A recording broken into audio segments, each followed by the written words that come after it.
Hi hello ನಮಸ್ತೆ ಕರ್ನಾಟಕದ ಜನತೆಗೆ welcome to my YouTube channel. ನಾವು ನಿಮ್ಮ ಪ್ರೀತಿಯ ರಾಜಾರಾಣಿ. ನಾವು ಇವತ್ತು ಮಾಡ್ತಾರೋ ಬ್ಲಾಗ್ ಏನಂದರೆ ಟ್ರಾವೆಲಿಂಗ್ ಬ್ಲಾಗ್. ಗೊತ್ತೇ ಇದೆ ನಿಮಗೆ, ನಾವು ಸಂಡೇ ಬಂದರೆ ಟ್ರಾವೆಲಿಂಗ್ ಹೋಗ್ತಾ ಇರ್ತೀವಿ ಅಂತ. ನಿಮಗೆ ಮುಂದೆ ವೀಡಿಯೋದಲ್ಲಿ ತಿಳಿಸ್ಕೊಡ್ತೀನಿ ನಾವು ಎಲ್ಲಿಗೆ ಹೋಗ್ತಾ ಇದ್ದೀವಿ ಅಂತ. ಹೋಗ್ತಾ ಇರಬೇಕಂತೂ ನನಗಂತೂ ತುಂಬ ಹೊಟ್ಟೆ ಹಸಿತಾಯಿತು. ನಮ್ಮಮ್ಮ ಮಾಡಿದ ಪಲಾವ್ ಒಂದು ತಿಂದು ಹೊಟ್ಟೆ ತುಂಬೋಯ್ತು ಕಣ್ರಿ. ಏನಕ್ಕೆ ಅಂತ ಹೇಳ್ತೀರಾ, ನಮ್ಮಮ್ಮ ಅಷ್ಟೊಂದು ಸೂಪರಾಗಿ ಮಾಡ್ತಾರೆ ಪಲಾವ್ನ. ಒಂದು ಪ್ಲೇಟ್ ತಿಂದು ನೋಡ್ರಿ, ಕಾಲ್ಡೋಗ್ತೀರಾ ತಿಂದರೆ ಸಾಕು. ಸೊ ಫೈನಲಿ ರೀಚ್ ಆದ್ವಿ. ಅಲ್ಲಿಗೆ ಅಂತ ಕಳ್ತಾ ಇದ್ದೀರಾ? ಎಲ್ಲಿಗೂ ಇಲ್ಲ ಕಣ್ರಿ, ಜಸ್ಟ್ ಬೆಂಗಳೂರಿಂದ 85 ಕಿಲೋಮೀಟರ್ ಇರೋ ಶ್ರೀ ಯಡಿಯೂರು ಸಿದ್ಧಲಿಂಗೇಶ್ವರ ಸ್ವಾಮಿ ದೇವಸ್ಥಾನ ಹತ್ರ ಒಳಗಡೆ ಹೋಗ್ತಿದ್ದಂಗೆ ಸೀದಾ ದೇವಸ್ಥಾನ ಪಕ್ಕದಲ್ಲೇ ನಿಲ್ಸಿದ್ವಿ ಕಣ್ರಿ ಕಾರ್ ನಿಲ್ಲಿಸ್ಬಿಟ್ಟು ನನ್ನ ಮಗು ಅಳ್ತಾಯಿತ್ತು. ಅದಕ್ಕೆ ಆಟ ಆಡಿಸಿ ಸೀದಾ ಬಂದ್ವಿ ಕಣ್ರಿ. ಏನ್ರಿ ಕ್ರೌಡು ಅಂತ ಕೇಳ್ತೀರಾ? ಕ್ರೌಡೇ ಇರಲಿಲ್ಲ ಕಣ್ರಿ, ಫುಲ್ ಫ್ರೀಡಮ್ ಇತ್ತು. ದೇವಸ್ಥಾನ ಹತ್ರ ಬಂದು ಸೀದಾ ಗಣಪತಿ ದರ್ಶನ ಆಯಿತು. ಗಣಪತಿಗೆ ಅಡ್ಡ ಬಿದ್ದು ನಮಸ್ಕಾರ ಮಾಡಿ ಸೀದಾ ಒಳಗಡೆ ಹೋದೆ ಕಣ್ರಿ. ಒಳಗಡೆ ಹೋಗ್ತಾ ಇದ್ದಂಗೆ ಒಳಗಡೆ ಇರೋ ಸುಂದರ ಕಲಾವಿದರ ಆ ದೇವರ ದರ್ಶನವನ್ನು ನೋಡಿ ನಾನಂತೂ ಕಳ್ದೋದೆ ಕಣ್ರಿ. 2 ಕಣ್ಣು ಸಾಲದು ಕಣ್ರಿ. ಏನು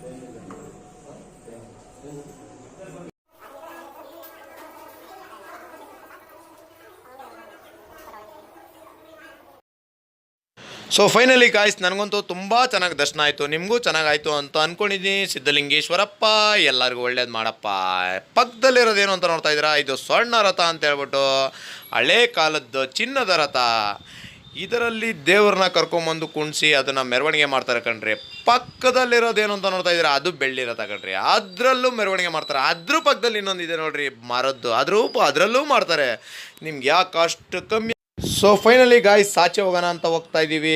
ಹೋಗೋಕ್ಕಿಂತ ಮುಂಚೆ ನಿಮ್ಗೊಂದು ತುಂಬ ವಿಷಯ ಹೇಳೋದಿದೆ.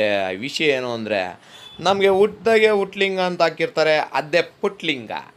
ನಿಮಗೆ ಗೊತ್ತೇ ಇದೆ, ಲಿಂಗಾಯತರಿಗೆಲ್ಲ ಗೊತ್ತೇ ಇರುತ್ತೆ ಈ ಲಿಂಗ ಬಗ್ಗೆ ಏನು ಅಂತ. ಏನು ಅಂದರೆ ಏನಿಲ್ಲ ಗಾಯ್ಸ್, ನಮ್ಮ ಮಿಸ್ಸಸ್ತು ನಮ್ಮ ತಂದೆಯವ್ರದ್ದು ಇಬ್ಬರದು ಲಿಂಗ ಬಿಟ್ಬಿಟ್ಟಿತ್ತು. ಆ ಲಿಂಗಕ್ಕೆ ಚಂದ್ರಹಾಸ ಬಿಡೋಣ ಅಂತ ಹೇಳ್ಬಿಟ್ಟು ಅಲ್ಲಿ ಕೊಟ್ಟಿದ್ವಿ ಗಾಯ್ಸ್. ನಮ್ಮ ಯೂಟ್ಯೂಬ್ ಕಡೆಯಿಂದ ರಾಜಾರಾಣಿ ಯೂಟ್ಯೂಬ್ ಚಾನಲಿಂದ ಹೋದರೆ ನಿಮ್ಗೊತ್ತು ಆದಷ್ಟು ಕಮ್ಮಿ ಮಾಡ್ತಾರೆ ಗಾಯ್ಸ್.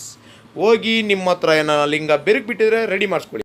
ನಮ್ಮ ಲಿಂಗಕ್ಕೆ ಚಂದ್ರಹಾಸ ಬಿಡೋಕ್ಕೆ 2 ಅವರ್ಸ್ ಆಗುತ್ತೆ ಅಂತ ಹೇಳಿದರು. ಸೊ ಅದಕ್ಕೋಸ್ಕರ ನಾವು ವೆಯ್ಟ್ ಮಾಡಬೇಕಾಗಿತ್ತು. ಏನು ದೇವಸ್ಥಾನದಲ್ಲೇ ವೆಯ್ಟ್ ಮಾಡೋದು ಅಂತ ನಾವು ನಿಯರ್ ಬೈ ಯಾವುದಾದ್ರೂ ಲೊಕೇಶನ್ ಇದೆಯಾ ನೋಡೋಕೆ ಹೋಗ್ಬೋದಾ ಅಂತ ಅಲ್ಲಿ ಯಾರನ್ನ ಕೇಳಿದ್ವಿ. ಸೊ ಅವ್ರು ಹೇಳಿದ್ರು ಇಲ್ಲಿಂದ 8 ಕಿಲೋಮೀಟರ್ಸ್ ಒಂದು ವಂಡರ್ಫುಲ್ ಪ್ಲೇಸ್ ಇದೆ. ಇದು ಬಂದುಬಿಟ್ಟು ಹಟ್ಟಿ ಲಕ್ಕಮ್ಮನ ದೇವಸ್ಥಾನ. ಸೊ ಈ ದೇವಸ್ಥಾನಕ್ಕೆ ನಾವು ಎಂಟ್ರಿ ಆದ್ವಿ. ಈ ದೇವಸ್ಥಾನ ಆ್ಯಕ್ಚುಲಿ ಆಚೆಗಡೆಯಿಂದನೇ ತುಂಬ ಪವರ್ಫುಲ್ ಫೀಲ್ ಆಗ್ತಾಯಿತ್ತು.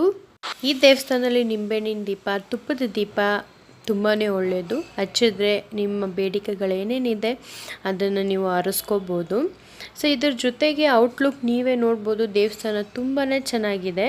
ಒಳಗಡೆ ಎಂಟ್ರಿ ಆದ್ವಿ. ಒಳಗಡೆ ಎಂಟ್ರಿ ಆದಮೇಲೆ ಲೈನ್ ಇತ್ತು, ಸ್ವಲ್ಪ ಕ್ಯೂ ಇತ್ತು, ಜಾಸ್ತಿ ಜನ ಇರಲಿಲ್ಲ. ಸೊ ಹೋಗಿ ನಿಂತ್ಕೊಂಡ್ವಿ.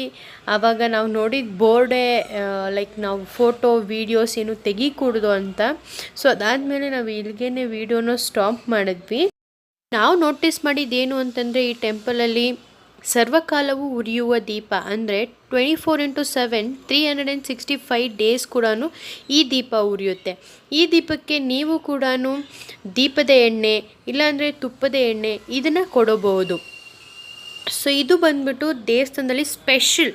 ಆಮೇಲೆ ನಾವು ದಾಸೋಹ ಕೊಟ್ವಿ. ಸಂಡೇ ಆದ್ದರಿಂದ ದಾಸೋಹ ಇತ್ತು. ಸೊ ದಾಸೋಹದಲ್ಲಿ ನಮಗೆ ಫಸ್ಟ್ ಪಾಯಸ ಹಾಕಿದ್ರು. ಪಾಯಸ ಹಾಕಿ ಆದಮೇಲೆ ಅನ್ನ ಸಾರು ಹಾಕಿದ್ರು. ಸೊ ನಾನಂತೂ ತುಂಬಾ ಚೆನ್ನಾಗಿ ಊಟ ಅಂತೂ ಮಾಡಿದೆ. ಅದಾದಮೇಲೆ ನಾವು ನೋಡಿದ್ದು ಕುರಿದು ದೃಷ್ಟಿದಾರ.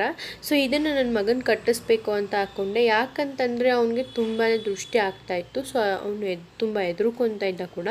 ಇದು ಹಾಕ್ಸಿದ್ರೆ ತುಂಬ ಒಳ್ಳೆಯದು ಅಂತ ಹೇಳಿದ್ರು. ಸೊ ಅದಕ್ಕೋಸ್ಕರ ಅವನಿಗೊಂದು ಕುರಿದು ದೃಷ್ಟಿದಾರನ ಹಾಕ್ಸಿದ್ವಿ. ಅವರು ಎಲ್ಲ ಪ್ರೇಯರ್ ಗಿಯರ್ ಎಲ್ಲ ಮಾಡಿಕೊಂಡು ದೃಷ್ಟಿದಾರನ ಅವನಿಗೆ ಕಟ್ಟೋದ್ರು. ಸಿದ್ಧಲಿಂಗೇಶ್ವರ ಸ್ವಾಮಿ ದೇವಸ್ಥಾನಕ್ಕೆ ಹೊರಟಿದ್ವಿ. ಬಟ್ ಆನ್ ದ ವೇ ನಾವು ನೋಡಿದ್ದು ಜಲ್ಗೇರಮ್ಮ ತಾಯಿ ದೇವಸ್ಥಾನ. ಇಲ್ಲಿ 3 ಪವರ್ಫುಲ್ ದೇವಿ ಇದ್ದಾರೆ, ಜಲ್ಗೇರಮ್ಮ, ಚಿಕ್ಕಮ್ಮ ಮತ್ತು ದೊಡ್ಡಮ್ಮ. ಸೊ ಈ ದೇವಸ್ಥಾನ ಕೂಡ ವಿಸಿಟ್ ಮಾಡೋಣ ಅಂತ ಒಳಗಡೆ ಹೋದ್ವಿ. ಸೊ ಇಲ್ಲಿ ಜನ ಇರಲ್ಲ ಅಂದ್ಕೊಂಡ್ವಿ, ಬಟ್ ಆದರೂ ರಶ್ ಇದ್ದರು.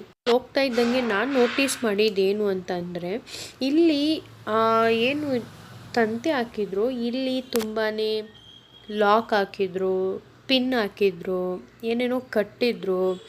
ಇದೆಲ್ಲ ಆ್ಯಕ್ಚುಲಿ ಆ ದೇವಸ್ಥಾನದವ್ರು ಒಳ್ಳೇದು ಹರಕೆ ಮಾಡ್ಕೊಂಡಿರೋರು ಕೂಡ ಕಟ್ತಾರೆ. ಸೊ ಫೈನಲಿ ದರ್ಶನಕ್ಕೆ ಹೋದ್ವಿ. ಸೊ ಇಲ್ಲಿ 3 ದೇವರಿದ್ದಾರೆ, ಜಲಗೇರಮ್ಮ ತಾಯಿ, ಚಿಕ್ಕಮ್ಮ ತಾಯಿ ಮತ್ತು ದೊಡ್ಡಮ್ಮ ತಾಯಿ, ಈ ಥರ 3 ದೇವರಿದೆ. ತುಂಬಾ ಚೆನ್ನಾಗಿ ದರ್ಶನ ಆಯಿತು, ನೀವು ಕೂಡ ನೋಡ್ಬೋದು. ಚೆನ್ನಾಗಿದೆ ದೇವಸ್ಥಾನ. ಇಲ್ಲಿ ಯಂತ್ರಗಳನ್ನೆಲ್ಲ ಕಟ್ತಾರೆ, ಮನೆಗಾಗಿರ್ಬೋದು ಇಲ್ಲಾಂತಂದರೆ ಗಾಡಿಗಾಗಿರ್ಬೋದು, ಇದಕ್ಕೆಲ್ಲನೂ ಅವರು ಯಂತ್ರ ಕೊಡ್ತಾರೆ ಮಂತ್ರಿಸಿ. So it's a powerful god, ಇಲ್ಲಿ ತುಂಬಾ ಪವರ್ಫುಲ್ ಇದೆ. ಸೊ ಆಚೆ ಬಂದಮೇಲೆ ಎಲ್ಲದಕ್ಕೂ ದೇವ್ರನ್ನ ಇನ್ನೊಂದು ಸತಿ ಕೈ ಮುಕ್ಕೊಂಡು ಆಚೆಗಡೆಯಿಂದ ನಾವು ಯಡಿಯೂರು ದೇವಸ್ಥಾನಕ್ಕೆ ಹೊರಟ್ವಿ.